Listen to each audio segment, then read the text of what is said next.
Welcome back, everyone. Ahead of May being Mental Health Awareness Month, we are putting a spotlight on breaking the stigmas on mental health as it is pivotal for the future of our loved ones. A 13 on Your Side special report on the signs to look out for in depression and how we can help each other start conversations that might help save a life. My friend Eric took his life. It hit me really hard because he was my neighbor.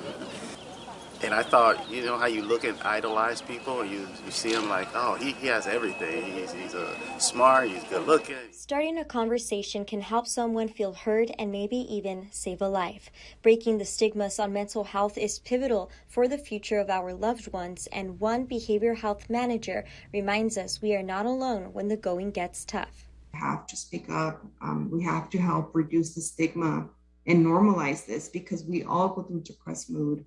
We all go through very difficult, dark moments. Difficult times are inevitable and for certainly challenge us. Dalia Pesqueira from Behavioral Health tells us that the pandemic indeed took a toll on our community's mental health. So unfortunately, we did see an increase of suicidal ideations with our youth specifically, and we actually had also an increase in our adults. The connection, especially for youth, is super valuable.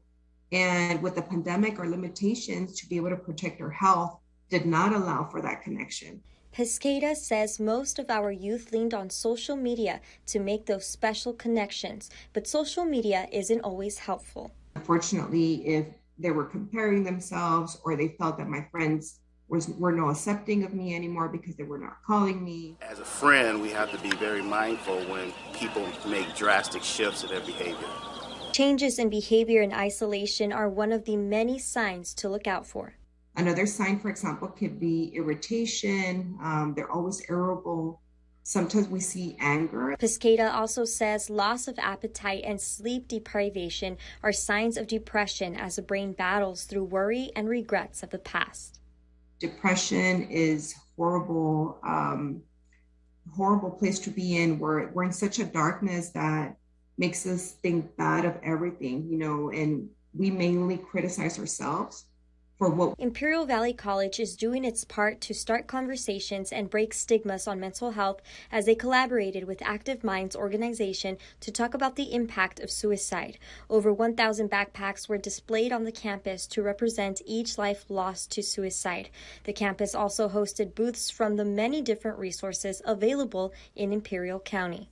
If you go up to someone in the old times, you wouldn't hear that much talking about mental health and why it mattered. And right now, people are more aware that it's important, and mental health is as important as physical health. Pesqueira reminds us bad days will happen, so it's important to validate them and question ourselves what we can do to have a better day. Accepting those moments allows us to continue and balance our lives. And again, starting a conversation with someone who you see is struggling can go a long way. Just that small conversation might make the difference. Helping them to say, hey, I'm here, I understand, I've been through it too, and it can be fixed. We can support you. This is what I've done. What are you willing to do? Imperial County Behavioral Health Services has offices throughout the county where assessments are available to better help patients. Those offices can be found by going to the bhs.imperialcounty.org. Behavioral Health Services Manager Dalia Pesqueira will also be at the Imperial Valley College campus on May 5th as a guest speaker for the Mental Health Awareness Fair. The event will take place inside the 2700 building from 9 a.m. to 1 p.m. There will also be additional guest speakers and booths providing resources throughout the county. Reporting for 13 on Your Side, I'm Mercedes Martinez.